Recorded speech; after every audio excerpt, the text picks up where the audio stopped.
காலத்தில் ஆவியானவர் எப்படி ஜெபம் பண்ண வைத்தார் தெரியுமா? ஆண்டவரே, பைபிள்ல 2 வாசல் சொல்லப்பட்டிருக்கு ஆண்டவரே.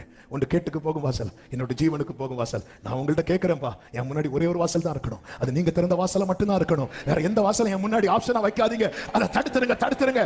ஒரு காலத்தில் இப்படி எல்லாம் ஜெபம் பண்ண வைத்தார். இன்னைக்கு வரைக்கும் கர்த்தர் நிற்க வைத்துக் கொண்டிருக்கிறார். அவன் ஒரு காலத்தில் உனக்கே தெரியாது உன்னை எப்படி ஜெபம் பண்ண வைத்திருப்பார் என்று. உனக்கு புரியாது. கர்த்தர் இன்னைக்கு மதிலை கட்டுவது எதற்கு தெரியுமா? உன்னை காக்கிறதற்காக. ஹல்லேலூயா.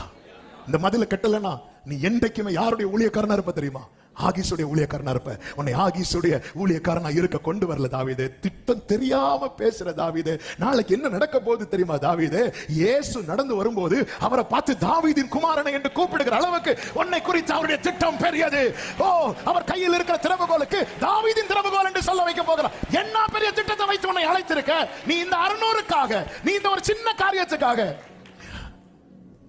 ஆகிஸ்ட போய் கை நீட்டிட்டியே.